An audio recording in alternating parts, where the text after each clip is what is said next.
This podcast is a member of the Red 5 Network. For more Red 5 Network podcasts and content creators, visit bio.link/red5. Welcome to War of the Stars, a Star Wars podcast, broadcasting from deep within the Outer Rim, far beyond the watchful eyes of the Empire and on the fringes with the New Republic. Join your hosts Garrett K. Jones, Brian Karasik, and John Mark Tolley as they discuss the various facets of the saga's lore and characters, review the films, and discuss every tidbit of news coming out of Lucasfilm. Remember, this isn't just your Star Wars. This isn't just my Star Wars. This is our Star Wars. This is the way.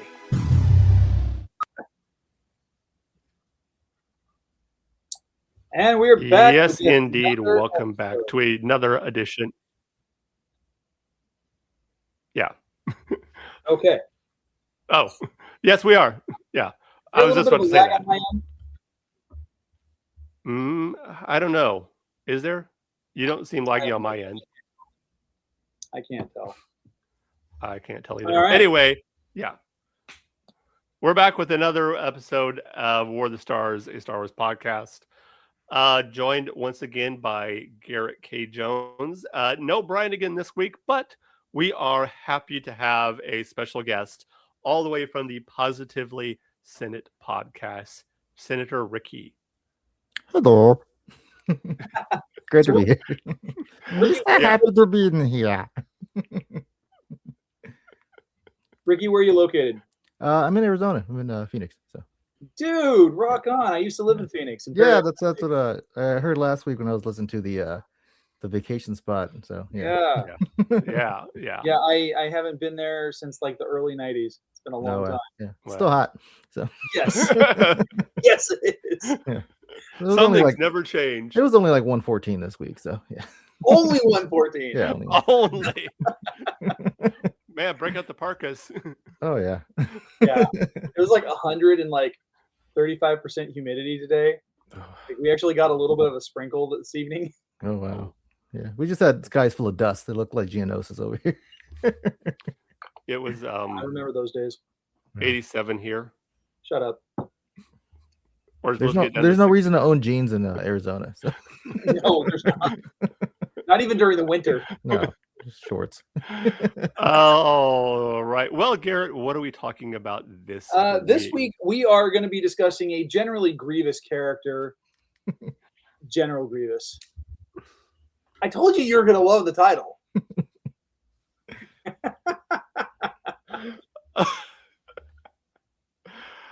Oh, wow.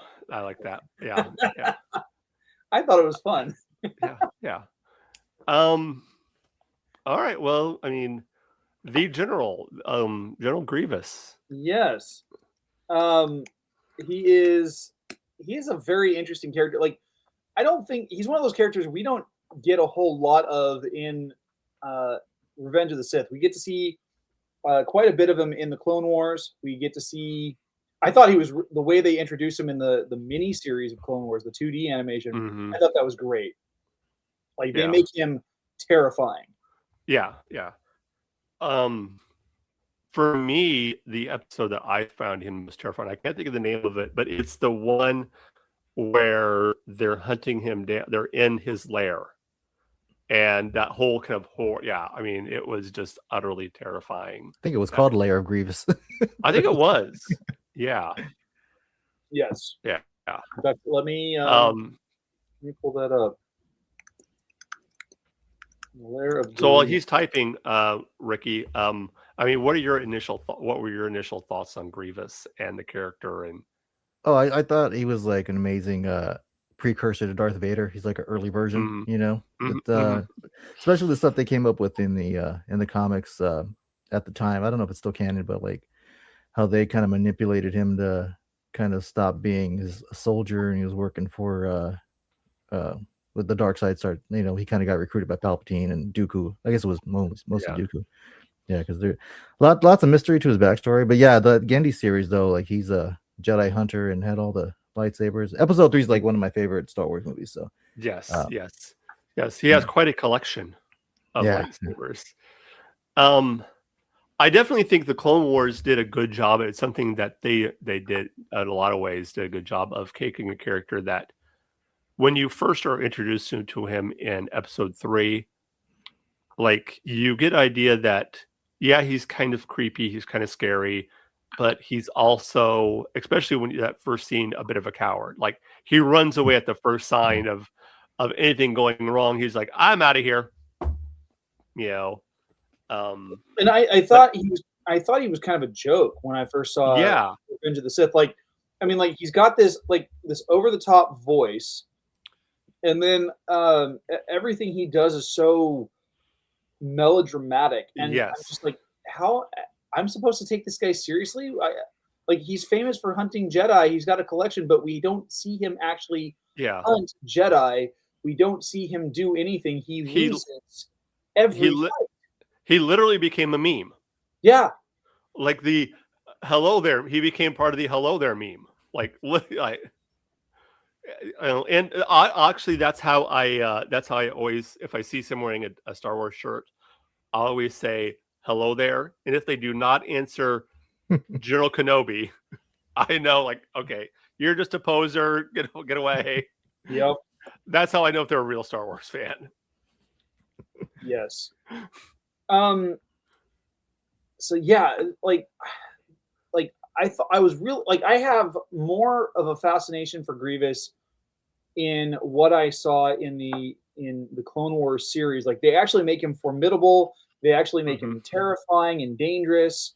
Especially that introduction in the Genndy Tartakovsky Clone Wars series. Like, I mean, the animation was not great because of the stylistic design.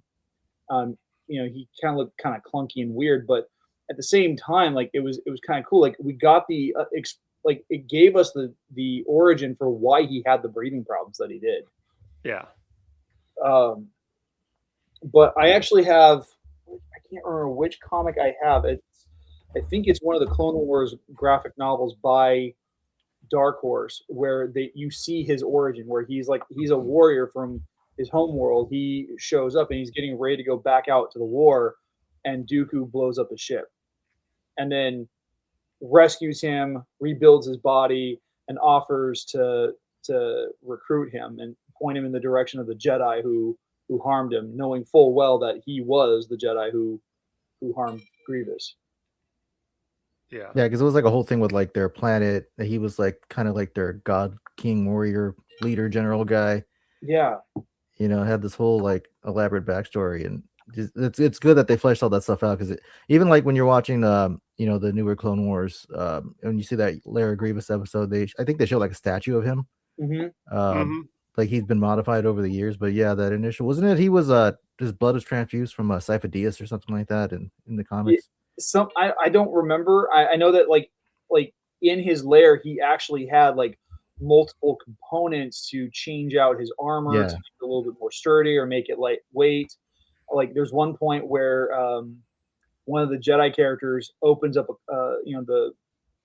the closet full of armor components, and they see his face mask, and they're like, and they freak out.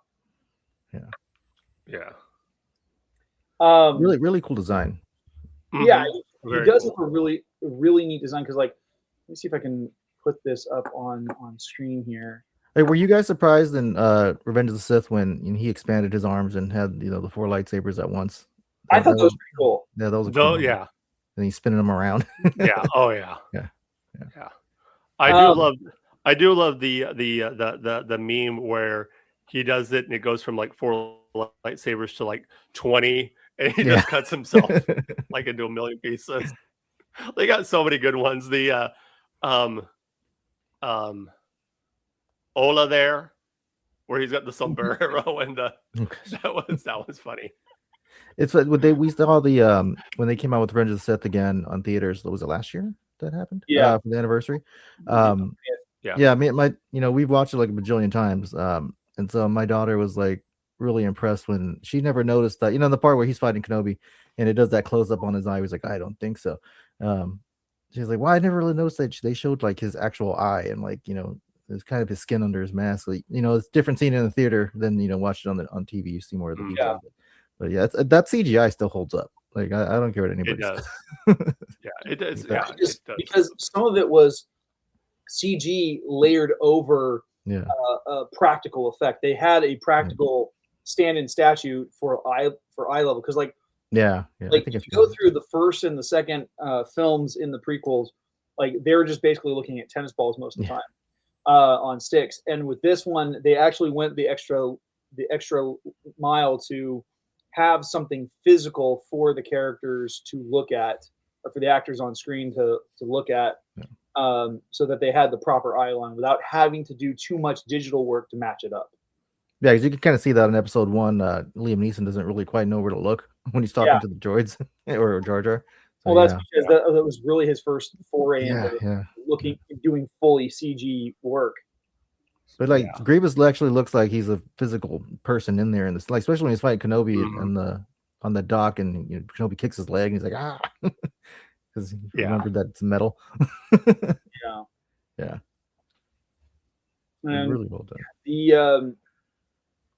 I kind of would have liked to have seen more of Grievous in his interactions with Dooku and with Palpatine, especially in film.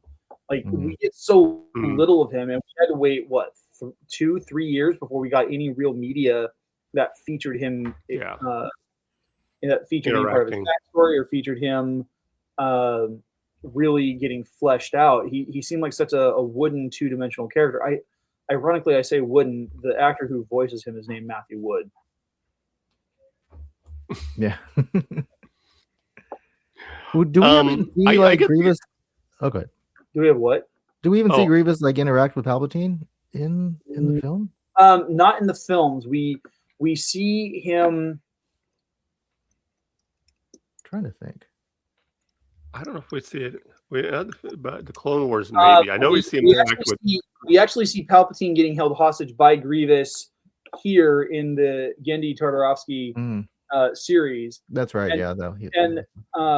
Because Shaak Ti is pursuing him alongside several other Jedi, and that's the only time we really see them interacting. Beyond that, there's nothing. Yeah. You get the sense of like the times that you see Grievous interacting, especially with Dooku, that Dooku and probably to a great extent Palpatine just saw Grievous as a tool, like disposable, completely like he was a weapon that they molded. Exactly. And that once he had outlived his usefulness, that him dying didn't really matter one way or the other. Well, in the Genndy Tartarovsky series too, I mean, you see him training Grievous with the lightsaber, and he encourages him to use the unorthodox fighting style. Because like when Grievous is fighting in a more orthodox pattern where he's only using 2 arms and he's trying to fight like an actual Jedi, he doesn't stand a chance. It's when he starts going unorthodox, using the 4 arms, or he starts using a foot like he does in this scene. Like, I mean, can you imagine if he was, like if they had actually augmented his armor with built-in lightsabers? He would have been unstoppable. He would have been absolutely unstoppable. Yeah. How many did he keep on him? Did he use all the ones that he had in his cake? They were kind of in his cloak, right? Like when he kept them on Kenobi's magnetically connected to the Yeah. It's weird that he didn't use them in the beginning of the movie when they caught him on the ship. He was fighting with that stick. He wasn't fighting with the lightsaber. That was probably a creative choice. They didn't want to show him using lightsabers until later on in the movie, but the interaction with him and Anakin was he's like, "Oh, you're taller. You're shorter than I expected." Yeah, it's like, that is just terrible dialogue right there. I think it was supposed to be a callback to A New Hope, when Leia first sees Aren't you a Luke and little says, short to be a so are you a stormtrooper? little short? Yeah. Are you short to be a stormtrooper? Yeah. Yeah. But I mean, even still, the It all rhymes. yeah, don't. Okay, I had that coming because of the stupid pun in today's title. Fair enough. Yeah, it's just like I think Ricky, you're right that not showing him with the lightsabers to begin with, kind of it's an artistic choice because then we don't see just how dangerous he really is, how Yeah. formidable he really is. Because like the way the fight goes, it forces Obi-Wan to resort to using a blaster, which is Yeah. something that as a Jedi, he's just like, no, I'm not going to do that. I Yeah. would never do that. And so it kind of makes his comment to Han in A New Hope, or was it to Luke? It was Luke. Yeah. Yeah, it was Luke. Blasters being clumsy. It's like, yeah, but they're a little bit more accurate from a distance. It's a more elegant weapon for a more civilized age. Really Yeah. civilized? Clone Wars? Well, he throws it down, say so uncivilized. Yeah, classic Obi-Wan. Yeah. Yeah. Yeah. Yeah. Oh. Go for it. Oh, sorry. I don't know what I was going to say. I Me forgot what I was either. going to say. Me You either. you can't what? read- Let's before we do anything else, let's do something really quick here. Okay. Ladies and gentlemen, we do want to take a break just because we are making an announcement that we have a brand new merch store through Printify. Let me get that popped up here on the screen for you. Mark has been very diligent this weekend, and he's been hard at work on this, and I've been pretty impressed. Where is that? There we go. Boom, boom, boom, boom. We've got some cool stuff. We've got some stickers. We've got shirts. We've got hats. We've got a mug, sweet mug, and the prices aren't too. Yes. They're not too much actually. These are No. pretty decent. So help support the show and Yes. get a sticker, get a mug, drink some coffee, or whatever you want to put in there. Personally, I put Dr. Pepper, but that's just me. Rock a shirt, take a picture on social media, tag us, and we would love to see you guys. Or that cool trucker hat. Very cool. Yeah. At some point, there will be either a sticker or a magnet that says, if you have any complaints, email Kathleen Kennedy. My running gag.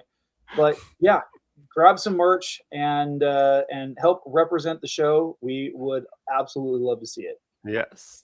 And there will be more merch coming, different designs, different color shirts. We're going to get a black t-shirt with the logo on there.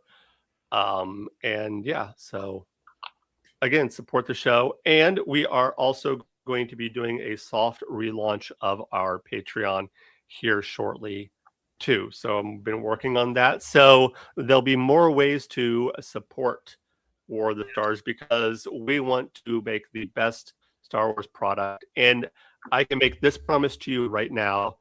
Every bit of the money that we make from this will go directly back into this show. One way or the other for better equipment, tickets to go to Comic-Con so we can promote the show there, different things like that. Better So co-hosts everything that aren't me. I'm kidding. What? No, you guys aren't getting rid of me. You guys aren't getting rid of me. nah, we wouldn't want to. We wouldn't want to. My goal is to be here after 77 years.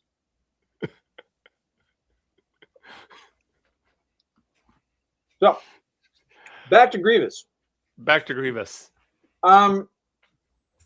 So aside from the films, what is your favorite moment with Grievous? Like with him as a character, what is one of the most standout encounters that we see in the canon, whether it's books, TV shows, video games, you name it?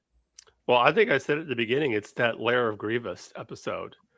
Like, to me, that was the first time that Grievous became utterly terrifying. Especially the way that he can maneuver his arms and walk upside down, like on the ceiling like that. And I mean, the claustrophobia of that episode, it was a very claustrophobic episode. It was the one episode of Clone Wars when me and Lily were watching that I was like, because she was probably been about 8 at the time, 7 or 8 at the time, that I was like, oh, is this going to be a little bit too to her credit, she watched it and it didn't seem to bother her, but that was the one that was just like, oh, this one's kind of scary for me, and how is she going to do with it? Yeah. But yeah, that one would be one of my favorite moments with Grievous. For me, I think the whole showdown with the Night Sisters on Dathomir. Yeah, right, because then he was there when they just slaughtered everybody. He was the guy who was in charge. Yeah, in the showdown with the Mother Talzin and the elders and stuff like that. So I thought that showed like his his significance with as part of the army and the dark side and trying to get rid of that whole sect that Palpatine just wanted to get rid of them anyways. And him just doing his dirty work. And I will say this, that was one of my favorite, like when they were doing the what was it Tales of the Empire? Yeah.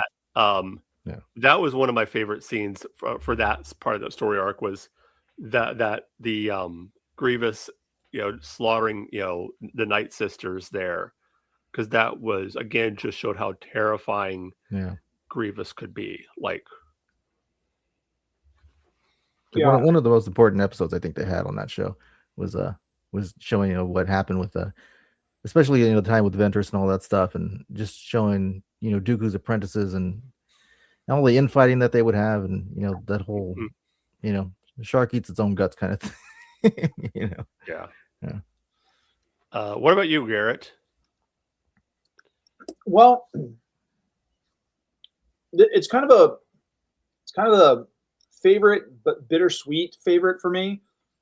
Is when Episode 3 came out, they did a video game tie-in, just like an adaptation.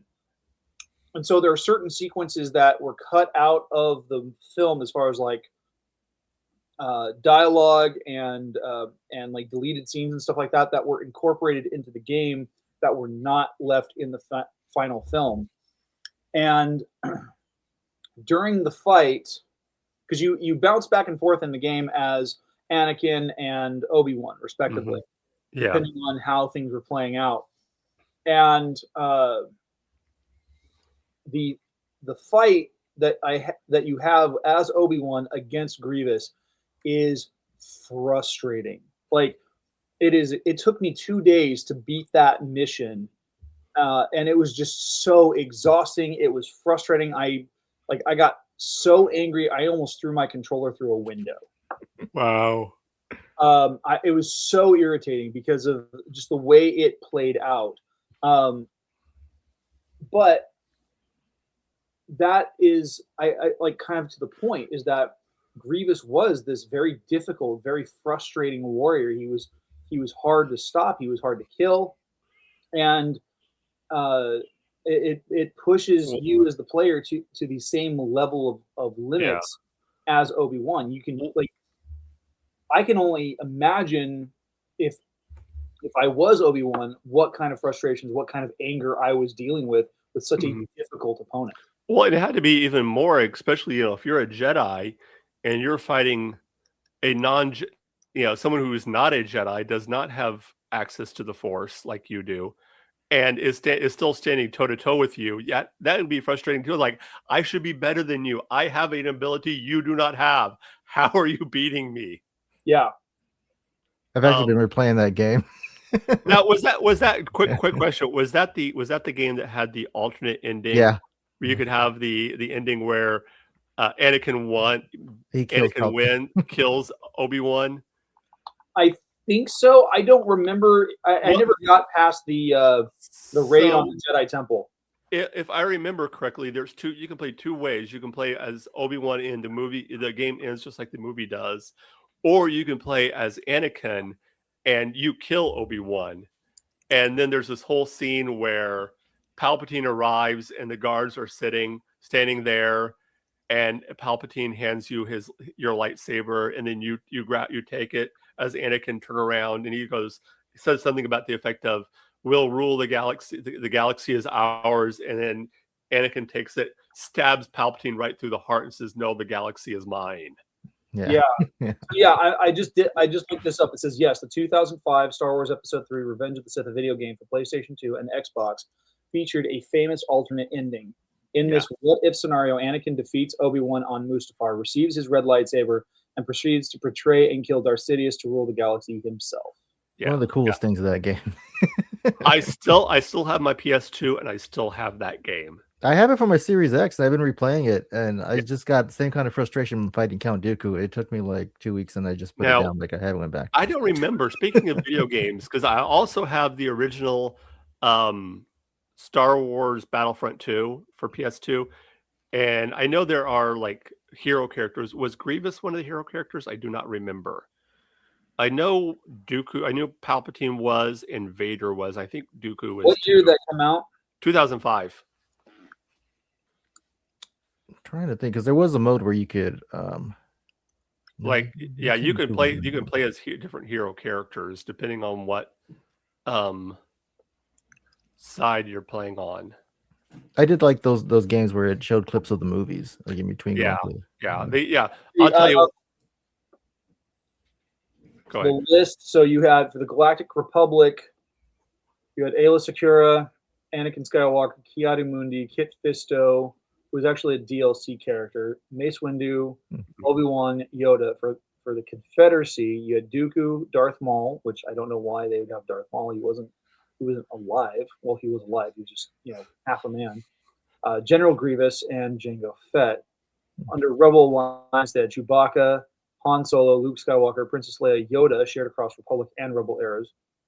Galactic Empire, they had Boba Fett, Darth Vader, and Emperor. Yeah. One thing I remember about the Episode 3 game is they had a dual set, at least for the PS2, where you could have one-on-one duels, and you could have like Vader versus Anakin. So you could he'd be fighting himself, which was always fun. Well, what I think is interesting though with Grievous as a character is that like one of the things I looked up, because you guys were mentioning the massacre on Dathomir just a little while ago. Yeah.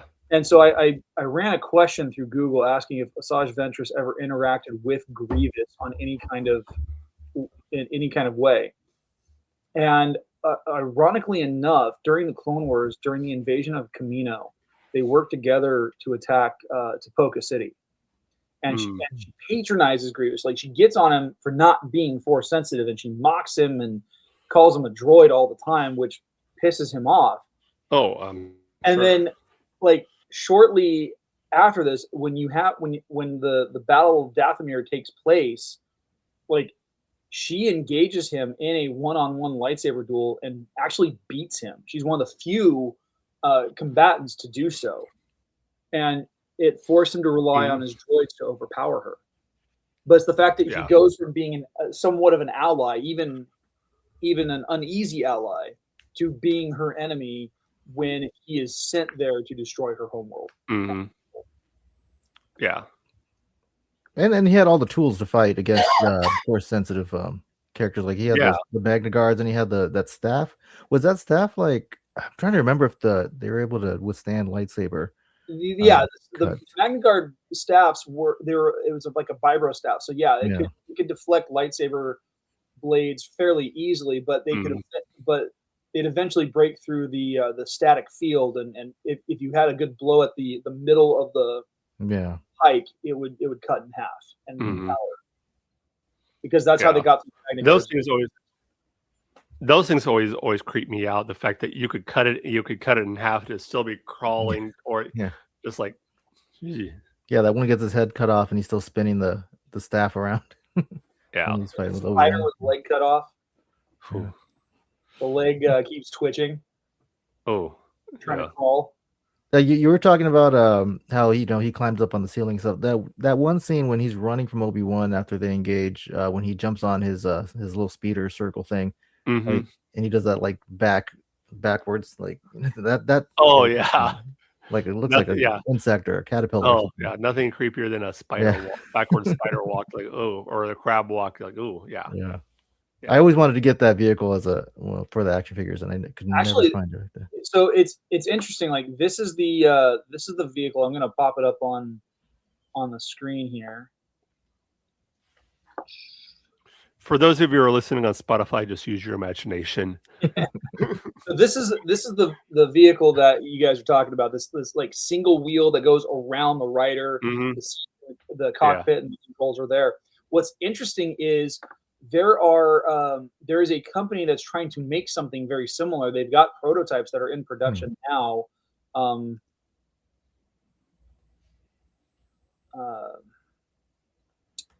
me see if I can find it. What company? If the company's name is Sinar Fleets, I'm just leaving.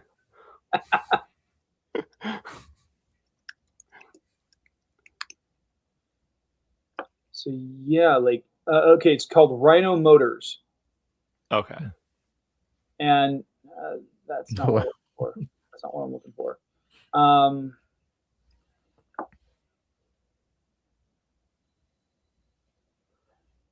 Here we go. Airbike? Is that what you're calling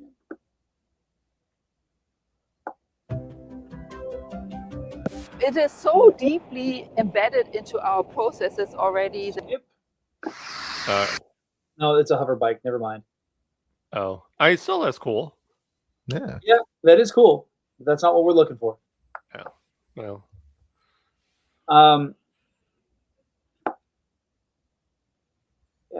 I think this is something similar where it's like a big, gigantic tire. Yeah. Here we go. Yeah, like that. Yeah, they're actually trying to build it, and it seems to be kind of working. Kind of looks like a droidica. Yeah. Yep. I would not ride that thing. No. That thing would be full of vomit. If you're tumbling up and down. Oh. I've crashed enough things with two wheels to not want to have to deal with riding. That hurts my back just looking at it. I'm like, oh, okay, how many herniated discs is that going to be? Oh man, just getting into it, just be like, my back would be like, no. It's way too low to the ground. Yeah. Yeah, I'm almost 50. No. Yeah, and I'm not too far behind you. Like I like the thing that always struck out to me with Grievous was how, he was mostly droid, but he was more machine than man. Same thing like Vader. He had the cough, breathing problems, same thing like Vader. So it was kind of like, I always thought of him as Palpatine's early experiment for what eventually he does with Anakin. Yeah, kind of was, yeah. If you look at all of the major villains of the prequels, every single one of them is a precursor to Vader. Yeah. You look at Maul, he represents Vader's rage and his aggression and just his overall sense of combat prowess. You look at Grievous and you see Anakin's arrogance and his pride and how it defeats him. You look at Grievous and you see the thing that Vader is going to become, because he gets so fatally wounded that he has no other choice. Yeah. And he is weaponized all the same, just like Palpatine did with every single one of his apprentices, and what he did with Grievous. Grievous was a tool. You guys have said it. He was a weapon, and that is how he treated anybody who worked for him. If they weren't pawns, they were weapons. I just realized that Maul ended up being half man, half machine also. So I think Dooku's the one that got the short end of the stick. Apprentice was from Palpatine. He never got his metal body. Yeah. Or half metal body. Yeah. Well, they couldn't put his head back on, I guess. Yeah. What's interesting is speaking of that, I'm actually in the middle of listening to Terror on Mustafar, which is this audiobook that focuses. It takes place during the initial rebellion era, and these kids who are part of the Star Cadets or something like that. It's like the Imperial version of like Cub Scouts or military school or whatever, and they they sneak their way onto Vader's shuttle and head to Mustafar, and they find out that he's engaging in these experiments where they're trying to put droid brains into mortal bodies. Oh, Already figured out how to do the reverse, where you do the transference or the transcendence from mortal body with a human mind into a machine body, but they're trying to reverse it so that they could have these completely loyal spies that they could send into the rebellion. That's the whole point. Like, they could feed false information, create false flag operations, just spy in general, and then kind of like a T-1000. yeah. And I'm about halfway through the book, and I'm like, okay, this is getting pretty good. It's a little terrifying. Like, Vader has found the two kids, and they're going to be the next experiments, and which is kind of sad, because one of the kids, his name is it's Zan or Zam. He looked up to Vader until he met Vader, and then Vader just terrifies him, and he realizes that Vader is a monster. And it's like, it's like proof positive. Never meet your heroes. Never meet your heroes. Especially if they're Darth Vader. Wow. Oh man. Would have been where like Luke would have went if he joined the academy? Is that kind of no? If Luke would have gone to the academy, he would have gone through. He would have gone through the actual Imperial Academy on Coruscant. Well, when you read through some of the books, like, what I just got done reading one of the books, but you find out that there are numerous amounts of different academies. Yeah, it depends on what part of the what you're going to do. Like, just because you go through the like the Royal Academy, which is the Imperial Academy on Coruscant, that's the one that, like, if you're going to be like, stationed to a Star Destroyer, in the Empire that way, otherwise you might just be doing bureaucracy. You might, you might be, it was Thrawn. Thrawn's where there was you find out kind of more about the Imperial Academies and how they work.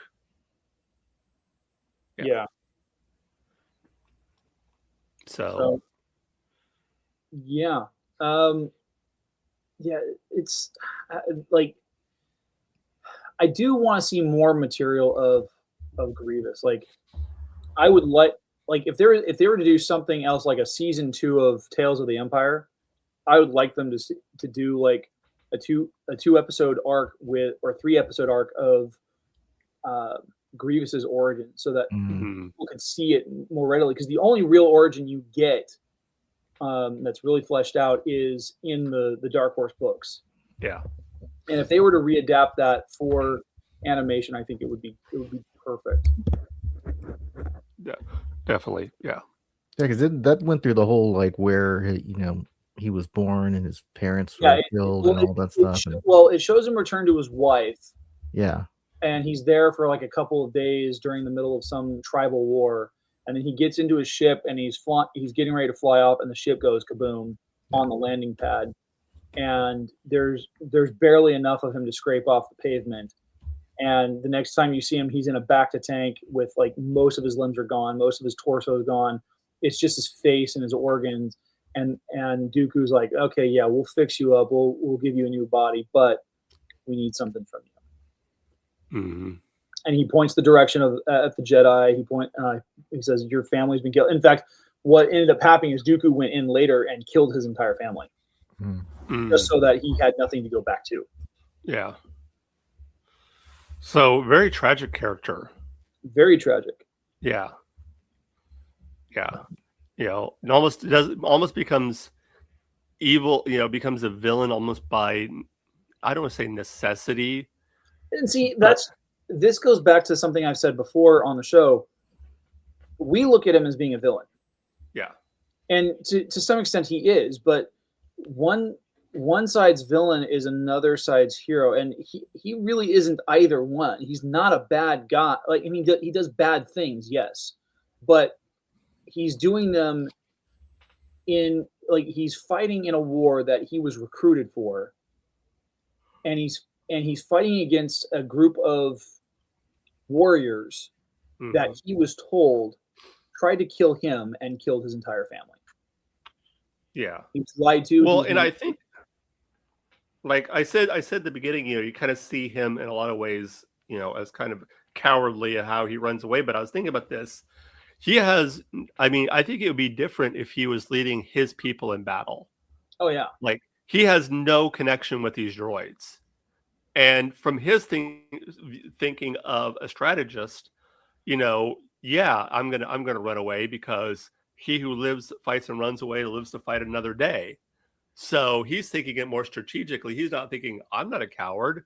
I'm one of the best strategists the Confederacy has. I'm not gonna get myself killed when I can avoid it. I'm gonna, sacrifice these droids because, well, they're just droids. Yeah. And Thank God there is no machine uprising in the Star Wars galaxy. Like even throughout the Clone Wars, like he belittles the droids all the time, and he pretty much dislikes that that's his army that he has to deal with. Yeah. I think he misses fighting alongside his people and because he looks at what he is, and what he's become, and I think that's part of it. It's he's like, I'm not one of you. Yeah. Despite how he looks, he is not a droid, and that's where Asajj Ventress's comments to him on Kamino really rankle him, because he's not a droid. He's free thinking. He's got a mind of his own. There's still parts of him that are biological. Yeah. And they're more vulnerable than ever. Mm-hmm. So final thoughts. Grievous is, a very interesting. I think we kind of got over this already. He's a very interesting character, and like most characters, once you really get into him and get into the nitty gritty, a very tragic character, and just plays a very pivotal role in the Star Wars mythos. Yeah. And he does. And I think at the time when George, did episode 3, they were kind of trying to make Grievous like, he was a kind of a terrorist, and destroying things, and he'd run away. They were trying to capture him the whole time. Even Mace Windu says, "Oh, he's a coward, and eventually we'll find him." So just that aspect of, he was always running away, and they couldn't find him. He was hiding somewhere. And yeah. Well, I think it's interesting that given the time that the movie came out, I think there's a lot of parallels to Osama bin Laden. Yeah. And who was constantly hiding in caves, hiding underground, and hiding in places like he wasn't even hiding in his own country. Yeah. Cool. Yeah. Great stuff. Well, Ricky, why don't you go ahead and tell everybody about your podcast and how they can connect with you? Yeah, with the Positively Star Wars Senate podcast, you can find us on Spotify, anywhere, Apple, wherever you can find your podcasts. We're just a group of fans. We've been just doing their monthly chats since 2016, and we've been putting them out as podcasts since 2020. So we got bored during COVID, and I got a computer, so I'm like, let's put these out. So we had some great conversations, and we're like, well, we'll just put these out. We don't spend our time ranting about anything.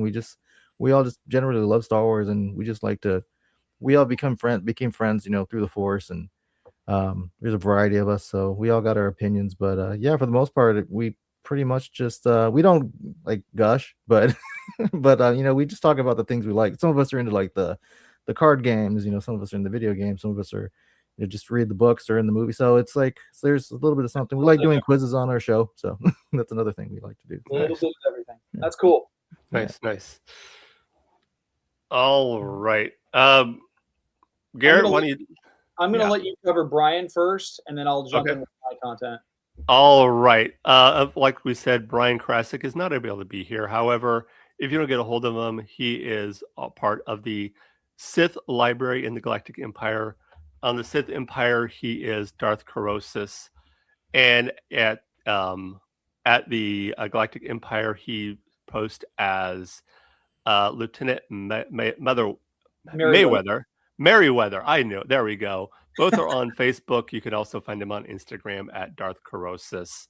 And we hope to get our resident Imperial Darksider here. And I think he would have something to say about you being Senator Ricky, because he would say that I am the Senate. Oh no! That's a really good Jar Jar Binks impersonation. That is very good. It's really spot I've on. been practicing it since '99. So. That's actually that's the intro for our podcast. Whenever I say hello, I do that all the time. Impression that is. Very good. Hello there. I can't do General that. Kenobi. General Kenobi. I can't do a Grievous either. As for me, you guys can connect with me on Instagram and X at GKJ_publishing, where I talk about my books. I've got an entire fantasy series on there called The Archives of the Synchran. There's 5 books in the series right now. Working on book 6, going through with a 3rd round of edits. I'm almost halfway through with that round. It's getting pretty good. Great updates for that story. Then you can also connect with me on YouTube. Just go search for GKJ Publishing. I do have a new episode of Snackame coming out later this month. We are going to be talking about one of the My Hero Academia movies. I'm not sure which one. There's like a gazillion My Hero Academia pieces out there. I don't know. I'm not the end all be all when it comes to anime. I just eat snacks and watch whatever shows my co-host Janae tells me to watch. So. All right. As for us right here at War of the Stars, if you want to get a hold of us, you can email us at warthestars1@gmail.com. All other social medias, Blue Sky, Instagram, X, and TikTok, and YouTube. We are at War of the Stars 77. If you want to support the show, Ko-fi.com/War of the Stars. As always, that is ko-fi.com/War of the Stars, or go to www.warthestars77.printify.me. And as we showed earlier, to check out all the cool merch and more merch to come. So support the show, show your love, show that Star Wars is for all of us by rocking some War of the Stars merch. In fact, the T-shirt actually has that on the back. It has the Star Wars. This is our Star Wars tagline on the back, so you can show the world that Star Wars is for everyone. Amen to that. Well, yeah, thanks for having me on, guys. We are of course a proud member of the Feast of Fandoms Network on YouTube. Check out all the shows there on Feast of Fandoms. We literally have a show for almost every fandom, from MCU to Star Trek to Star Wars to anime and just geek stuff in general. You can check out a bunch of different shows. And we are also a proud member of the Red 5 Network. Check out all the shows on the Red 5 Network. Also a bunch of cool guys there. And next week we are going to be doing our live action villain tier list. We're going through all the live action villains for the movies, the TV shows, everything live actions come out, and telling our opinions on that. And so looking forward to that. Until then, as always, remember, this is not just my Star Wars. This is not just your Star Wars. This is our Star Wars. May the Force be with you.